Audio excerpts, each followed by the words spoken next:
Welcome to the Bookers Alliance podcast, where we hold the pencil and the pencil is power. Coming at you right now is your host, Marky Mark, along with the man, the myth, the legend, Frank Donaldson. Join us as we discuss the ever-changing landscape of professional wrestling. So hang on tight, you jabronis, and enjoy the ride.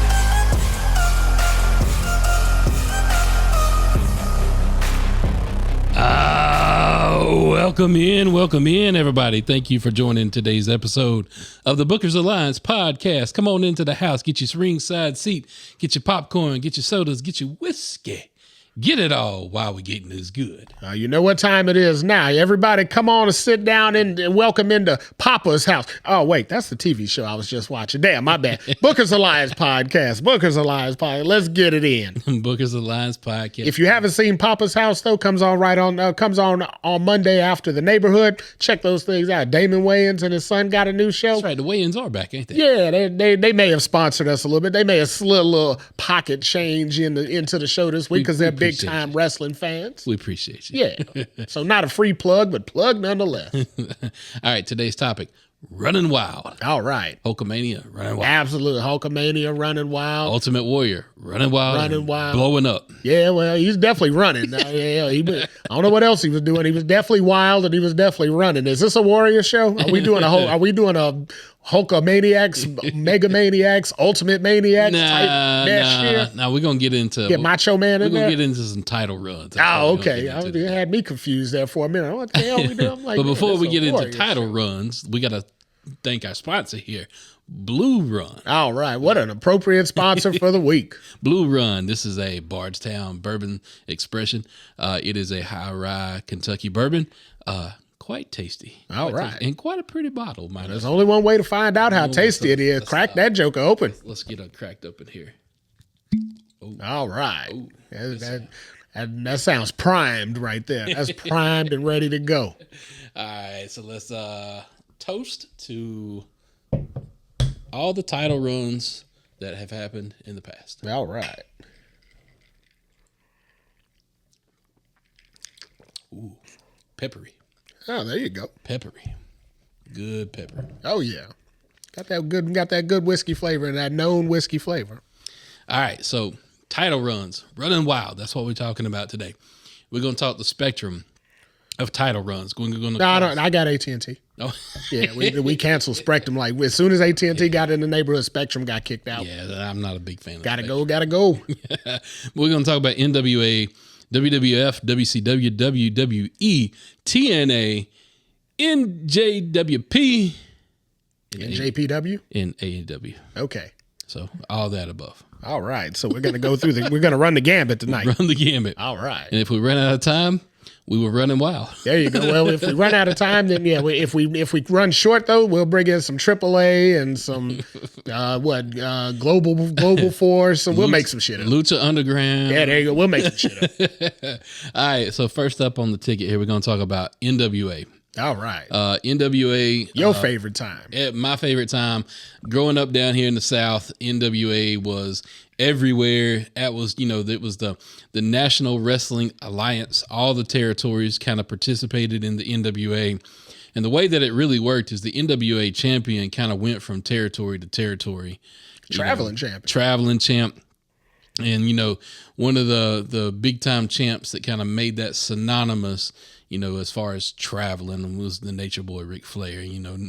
Nate kind of traveled town to town, woman to woman, however Limousine you saw. Riding, jet flying. That's where he picked up the moniker. Yeah, what a way to travel. But we want to talk about the most impactful, what we think is the most impactful championship, or who had the championship run there in the company. To me, Harley Race. Harley was the standard bearer when it came. Right? The king. No, not the king. Oh, he wasn't king yet. Oh, okay. He wasn't. He was more like. Yeah, you got to get through the run to get to king level. He was more like Bruiser at this point. He was a rough handsome Harley Race. He was a roughneck. Man. I'm telling you, man. A lot of people say Harley would get in the ring and wrestle with a cigarette in his mouth. Yeah, those are the stories I remember. I remember when he did the whole King gimmick in WWF later on, and you see him with the forearm tattoo, and he looked like a big burly guy. I'm like, How's this guy a king? Yeah, Where did this come from? The king moniker really didn't. Yeah, first he was handsome Harley Race, and I'm like, wait a minute, are we looking at the same guy? Like what? But he wasn't very handsome. Exactly. Yeah. Then they swung that he wanted the King of the Ring, and I'm like, As a youngin', I'm like, why? I didn't get. I didn't even know the history of Harley Race back then. I didn't even get the whole purpose of him being King of the Ring. But as you go back in time, you get a little older, you learn a little more.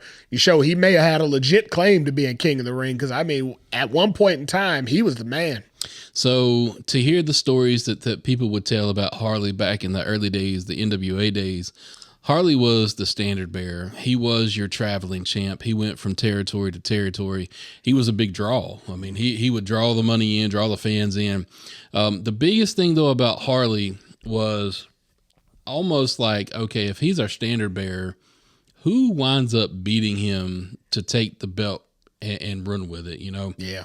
And obviously, you had a couple of different people that kind of chased that belt. You had Ric Flair. Ric Flair chased it. Yep. Dusty Rhodes, he chased that belt as well. Yep.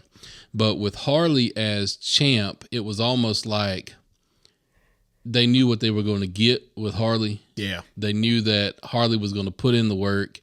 Matter of fact, there was usually an agreement amongst the guys who had already been champ to say, hey, we agree that this kid can now run with our champ, because they didn't want their legacy tainted either. Exactly. Yeah, you don't want to be the guy that preceded, a flop, because then the flop beat you. Right. You don't want to be that guy. If you're going to get beat, if you got to drop the title, you want that next guy to be, hot as grease. Yep.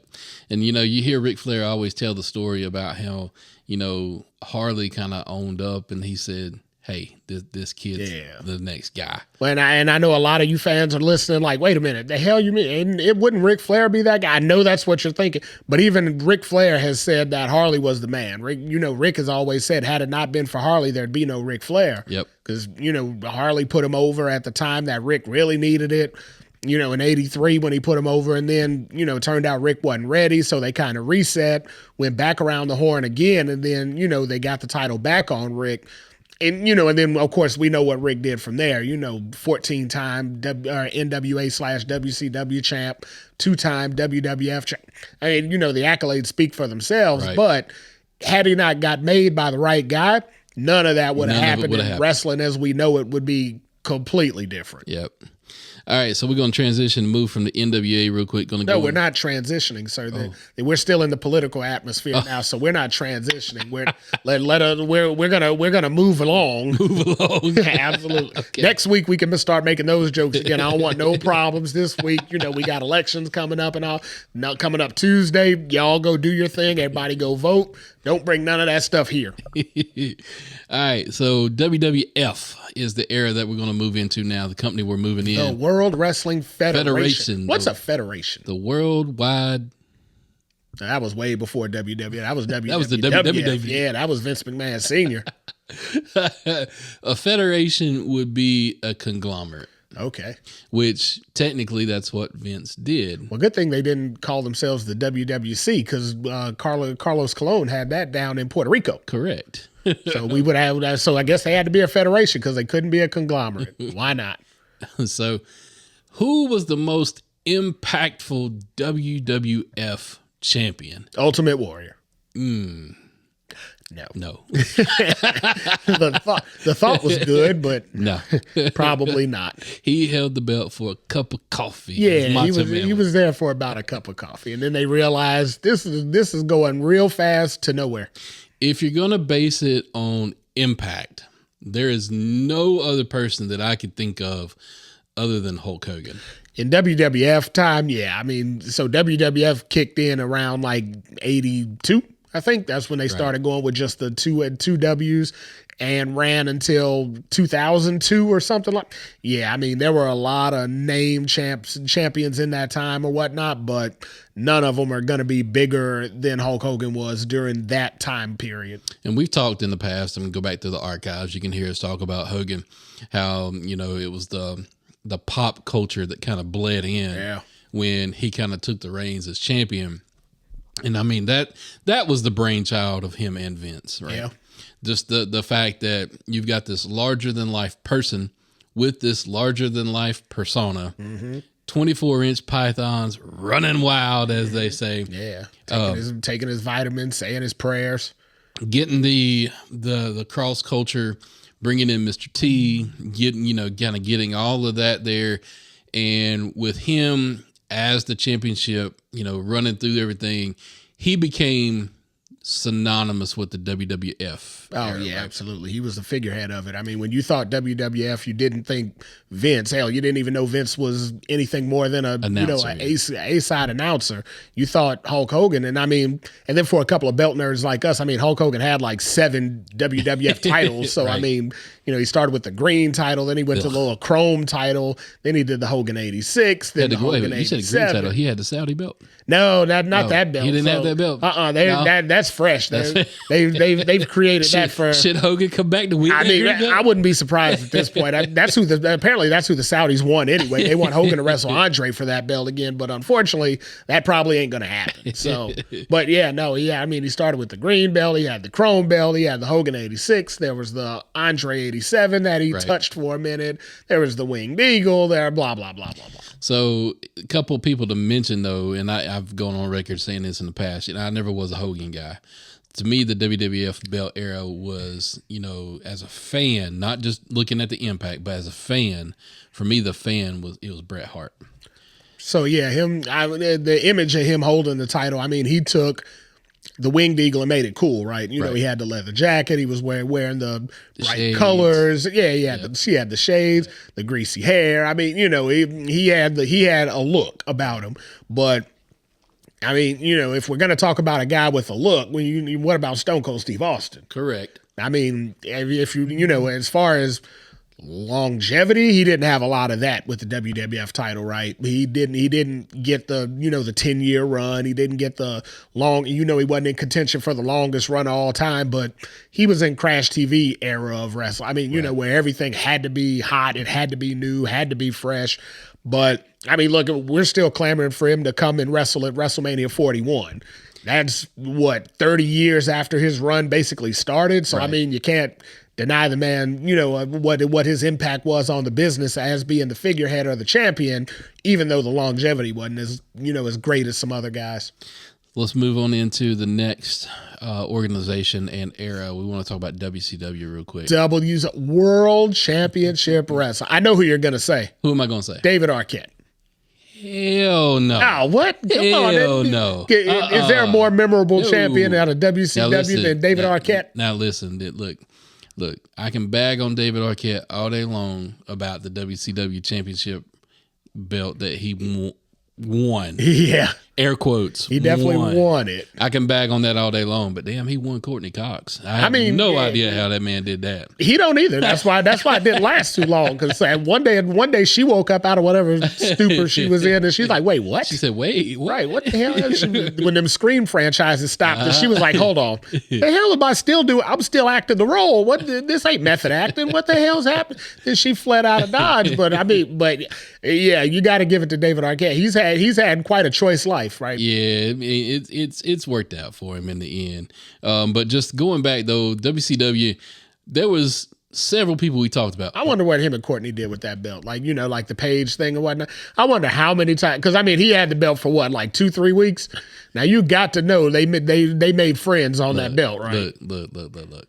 I'm all for If a man is, when a man loves a woman. Look, if a man is handsome, look, I'll give him his flowers, but that ain't David Arquette, man. I don't want to think about him and Courtney in that way. Hey, look, a whole lot of crazy shit happened in WCW, right? I mean, David Flair and Stacy Keibler were a thing, right? How? Billy Kidman and Torrie Wilson were a thing, right? How? I mean, good God Almighty, David Arquette and Courtney. There was something going on in there. They had some weird mojo going on over in that wrestling. All right, we got to get back. All types of things. We got to get back on the track here. We got to get back on the track. We left the title run seed here. Hold on. I mean, those are title runs. You got to give those guys credit. I mean, they had the best run of their lives right during that time period there. True. Because look at it, ain't getting no better for none of them. Come on now, they ain't got no better shot in hell to get no better than what they had. That's their run. And we're gonna cheers to that. Cheers to that. Cheers. Good job, guys. All right, talking back. Let's go back. So obviously Hogan's name came up again though when we talk about WCW because of the NWO. Yeah, I mean WCW being different than NWA, you can't really not talk about the Hogan. I mean, you know, he had just as many runs with the WCW title as he did with the WWF title. And the whole spray painting thing. And I mean, he made an impact. You got to admit it. He did make an impact. But we want to talk about the most impactful. You can't talk about WCW and that championship belt without talking about Sting. No. I mean, Sting, the only WCW guy that never defected, right? Yeah. I mean, he was always WCW. And when he came in hot and going up against Rick, yeah, that was an instant classic anytime you put those two in the ring. Right? Absolutely.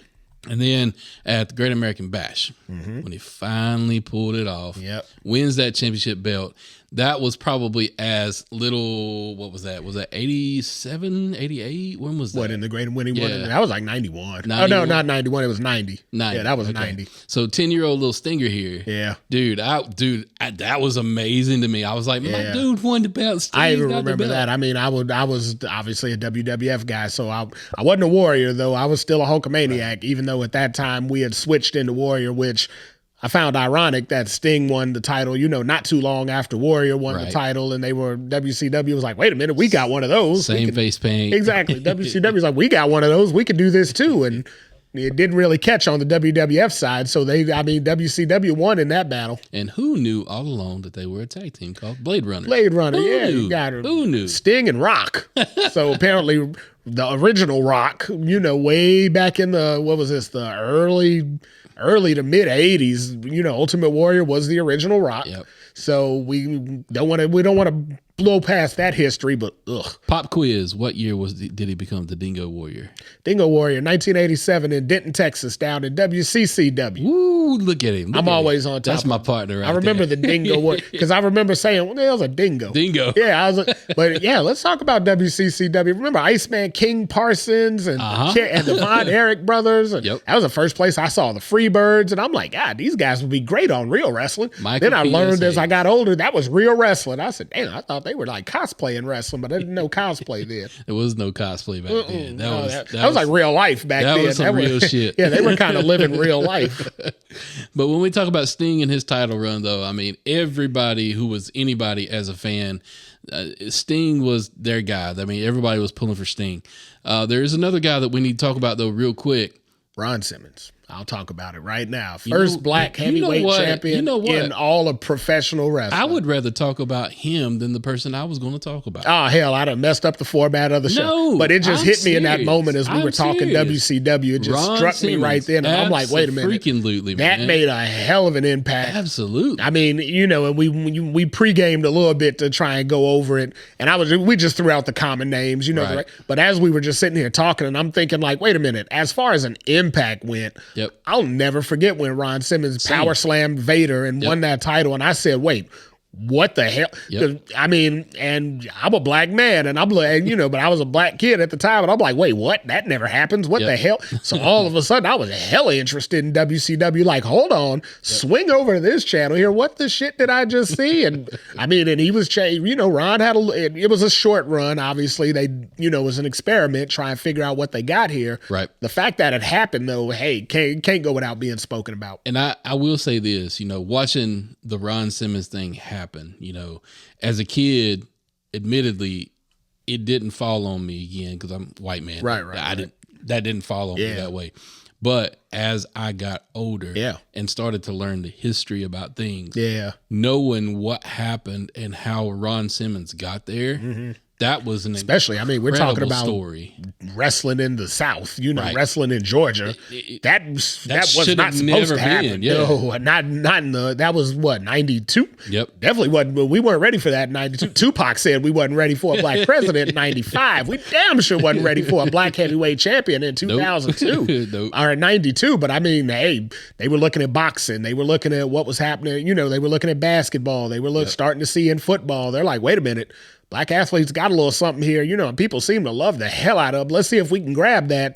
WWF, on the other hand, they were like, no. They had Ahmed Johnson as their representative, and they were like, oh, hell no. Which they made the right choice. Let's you know, as much as we want to see representation, as much as we want to see me personally, as much as I want to see my people succeed, Ahmed Johnson wasn't that guy. Hell, that would have went to hell in a handbasket so fast. We might not even have a WWF at that night had that shit happen. That is true. Ugh. That is true. All right, let's move on to the next company and the next belt. We want to go into the WWE with the WWE Championship. James Ellsworth. God, if James Ellsworth had that title, oh my goodness. It's like saying Hornswoggle. You want to talk about a stinker. That would have been that also could have closed the company. You think Endeavor would have came in and said, we'll pay $55.3 billion for a company of James Ellsworth holding the heavyweight championship? I think they would have shit on that and said, you know what?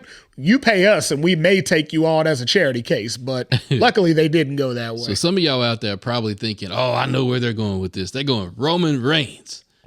I mean, can you not go Roman Reigns when you're talking about most impactful WWE champion? It's a tough argument. Well, you're going to have to present me some hella strong evidence to someone else, because I'm thinking Roman Reigns off the top of my head. Roman Reigns, but kind of got to give it to the face that runs the place. AJ Styles. I mean, he had a couple runs, but I don't know. He came from Impact, so I guess maybe you got that. So, okay. I'm talking about Super John. Yeah. So John Cena, I mean, you can't see me, guy. No, well, we could joke and we can laugh or whatnot, but damn, yeah, John Cena. Without him, God only knows where WWE would have been, because he carried that company literally and figuratively on his back in the AA position to keep them alive for a lot of those dead years in the middle. Might have been the only man who could have done that. I don't see anybody else. So in looking at that roster from that time, I mean, they had lost Austin, they had lost The Rock, Hogan was over the hill. You know, there were a lot of guys in there with name value, but you know, nobody that could actually get out there and do it night in and night out, put on the kind of matches that John put on, do the feats of strength that he accomplished. You know, no other guy. I mean, so there is another. Brock Lesnar could have done it. Brock definitely would have been that guy. But Brock didn't love the travel. Brock didn't love the commitment. Plus, Brock pulled up, and I mean, he wanted to do other things. He went into the UFC. Well, yeah, he married Sable. I mean, I got other things to do too. If I marry Sable, I got shit to do. But there's a reason why Cody is in today's scene hollering about, give me that Cena schedule. There's nobody else that worked like Cena. Well, because he married Brandy. I mean, he's already locked down. He can't really. He don't need to. No, because I mean, if you know anything about Cena, while he was running with that title, Cena was also running through a few other things here and there. I mean, Cena's track record, there's something to speak about him. CM Punk, some of them guys had good runs. But with Cena, when you think about the WWE and you think about the U.S. title run that he had, even was very impactful. Mm-hmm. But yeah, the Brock Lesnar argument, the to me the closest one to maybe dethroning Cena would be Roman, and that's just because of the 3.5 year run that he came off of. I mean that don't happen in this day and age. Like Cena may have 16, but I don't know if you combine all 16 of them if they reach the one that Roman put up just here most recent. I mean, there's a ton of other. Randy Orton can't look past it. Triple H, right? You can't look past those guys. They both had numerous runs. But as far as impact, I don't know if anybody could take over what John Cena had up till today. But, let's say Roman gets the title again and he gets, let's say, and obviously it won't be another 3-year run or anything like that. But let's say, the storyline is great. Maybe 2 years from now, we're having a completely different version of this same conversation. So let's talk about TNA. Let's talk about. Oh, I love TNA, man. Test, Albert, and never mind. No, not that. Oh, sorry. Total nonstop action. Yeah, with Test, Albert, and Trish. I mean, she had to work her way up. So obviously, you've got your opinion on this one. So let's tell the audience what your opinion is. So I mean, I'm thinking it's the chosen one. It's got to be Jeff Jarrett, right? I mean, can you call anybody else the face of that company, considering he was the owner and proprietor of the company? And that's where I have an issue with it. I listen to Jeff's podcast. If you guys don't listen to it, My World, and it's a good listen. Jeff said, when he first started, he literally started with his own money. He took money out of his bank account. Him and his dad, they took money out of their bank account to start it. But that's what they were. They were a startup, and at the end of the day, WWE could have come along and said, hey, we want you and, come on in. You can't really bank on anybody else when you're a startup to be the bearer of the company or, to handle the hard work of the company, because Jeff had everything on the line, literally. Right. That's why I'll give him credit for it, just because, he wasn't Tony Khan. He didn't come into it with, $10 billion in the bank and just the ability to, he had what he put up, and that was pretty much it. As far as I know, he took out like a mortgage on his house and basically cleared the savings and said, hey, I believe in it this much. This is what I'm going to do. And I don't know how the hell that worked out for him, but that's what he did. So, yeah, I'm calling him the most impactful champ of that company, because there would be no company without him. So as a shoot, I'll agree with you. As a work, I hate Jeff Jarrett. I've never bought into his character. I can't stand the Double J, the Ric Flair ripoff, the Honky Tonk Man ripoff. Like I've never liked that character. So what you're saying is he did his job until now. No, so he's not doing his job. Well, but now he's an old vet. He's an old grizzled veteran. The last gunslinger, Jeff Jarrett. Exactly. He's the last outlaw. That's the last outlaw. That's the guy I'm buying into. Well, yeah, I like that. So, but he's an old timer that comes back. So you're supposed to like him. But essentially, when during his run, you were supposed to hate him. And apparently, you bought in hook, line, and sinker, because you hated the hell out of him and didn't even realize he worked the hell out of him. So that, if nothing else, makes him the greatest NWA TNA champion, because that's what he was back in his day, was NWA TNA. That makes him the NWA TNA greatest champion of all time, because you bought into everything he did without knowing you did it. Now, to me, the best TNA champion, the most impactful, AJ Styles. I'm with you on that. AJ, because to me, he's that Sting character for TNA. He is the TNA just standard bearer. He's the guy that, to me, when you flash back to TNA, I think of two people in specific as far as rivalries. Mm-hmm. I think of AJ Styles, Samoa Joe. Yep. I think of those guys. And then X Division, in the tag division, Beer Money, Motor City Machine Guns. Yeah. That to me, that's TNA. Congratulations to the MCMG, because they finally made it to the big show, and damn, did they make an impact when they got there. Congrats. Nice play on words there by Solo. It was.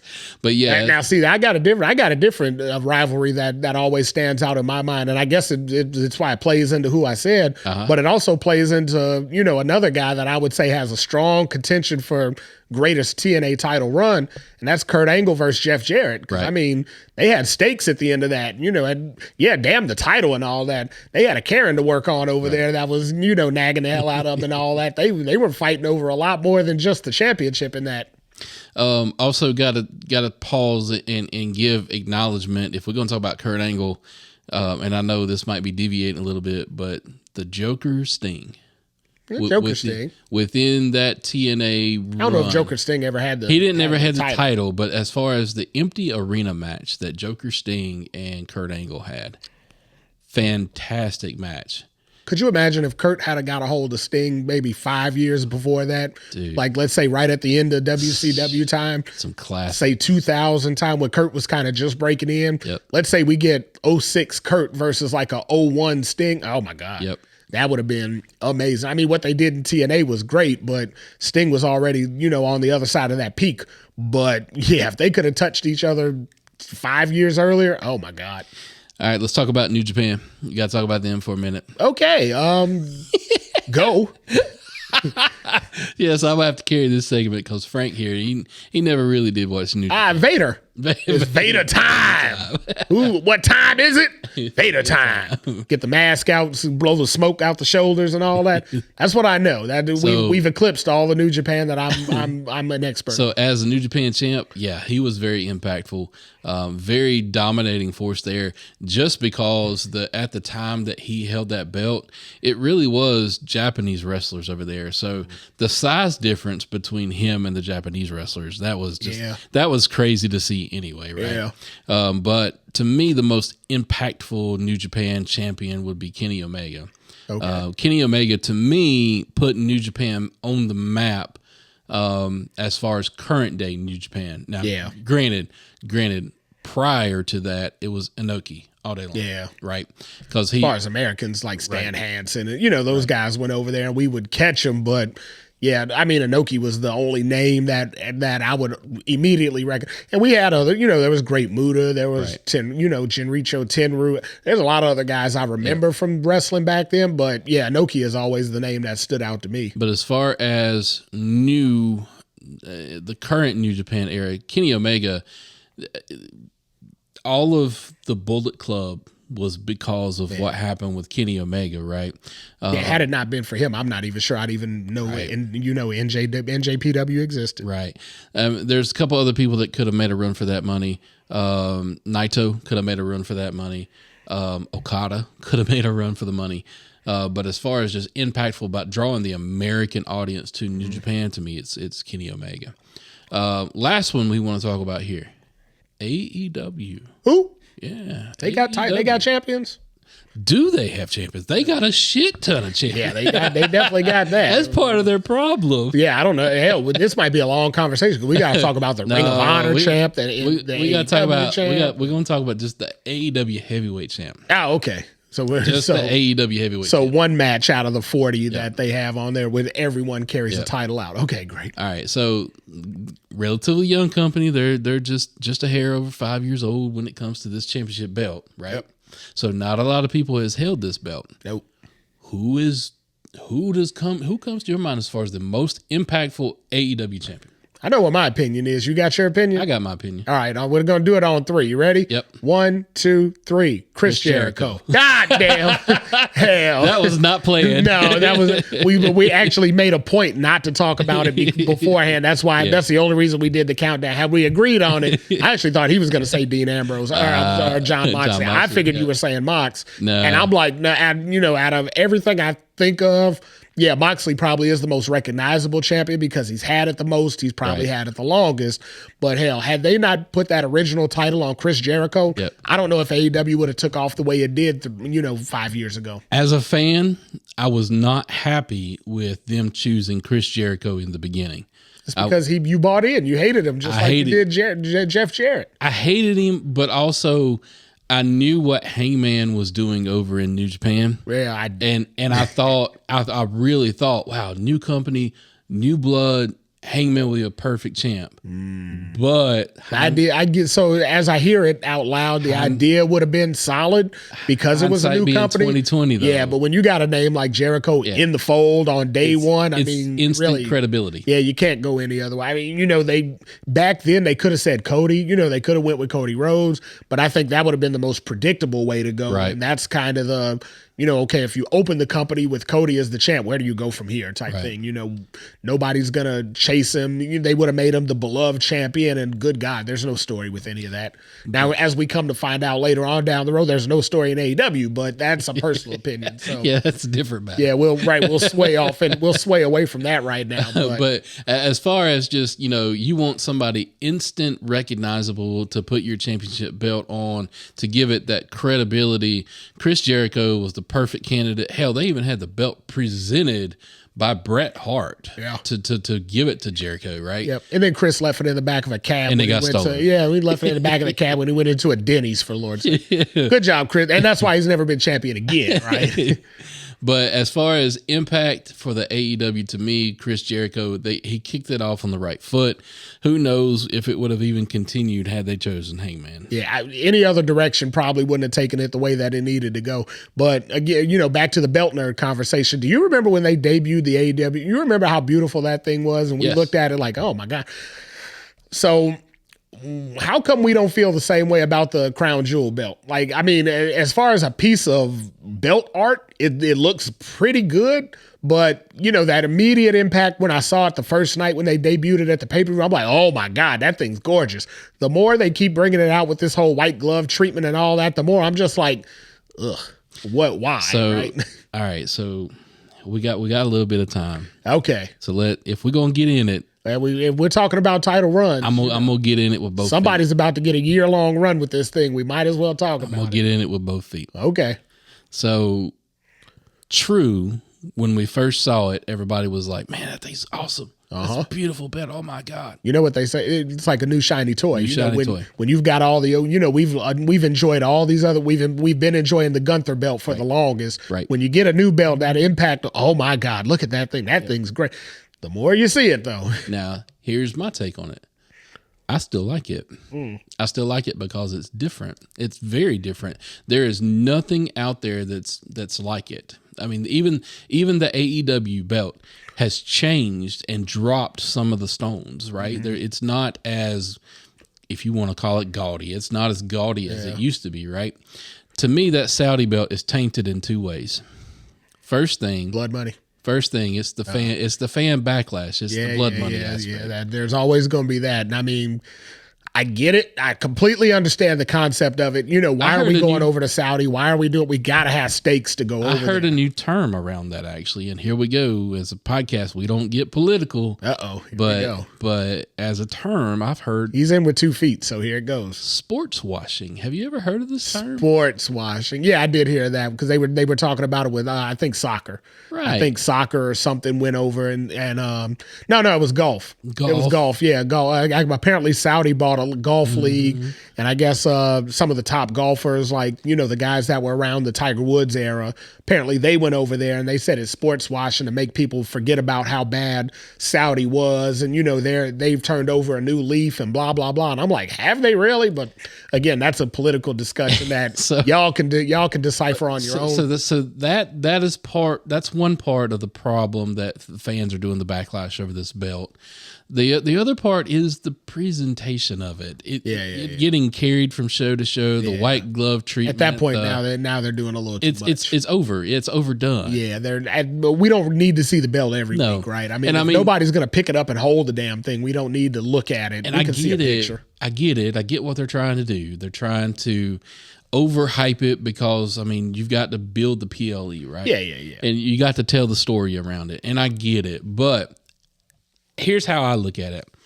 As a belt fan, like we are, belt nerds, I look at it this way. I still like it because it's different. So right? I give you that. I do like the cosmetic, the aesthetic very different. Of it. But now, if it was on a different strap, I would like it even better. That wouldn't hurt. I don't like the strap that it's on. All right, I'm going to throw this in here quick. We're running out of time.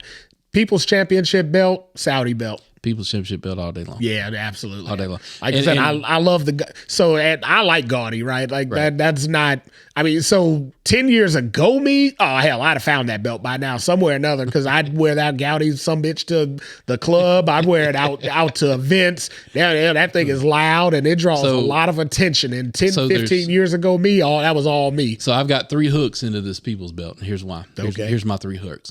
The first hook is it's a throwback to the old Brahma bull belt. Yeah. Right? I love that belt. Upgraded version. I love that belt because that belt was never supposed to see the light of day. Yeah. It didn't even it got carried on TV once. No, it never made TV. It never made TV. They created it for TV and then they went away from it before it got there. Yeah. So to me, that's one of the reasons why I like this People's belt. 2, The Rock. Yeah, it's The Rock's belt. And granted, we'll sit here and bullshit all day long about this bloodline storyline. Yeah. But at the end of the day, everybody's a Rock fan. Every fan's a Rock fan, regardless of what side they're on right now. Every fan's a Rock fan. So that's the second tie for me. The third tie is because it technically has a lineage. Go with me. Good God. Go with me. The World Heavyweight Championship doesn't even have a lineage. They fumbled that bag. It does now. It's got a lineage. It's got two lineages now. 2.5 champions with it. Yeah. All right, so go with me on this, though. Who was the first People's Champ? Rocky. No. Good Jesus. Muhammad Ali.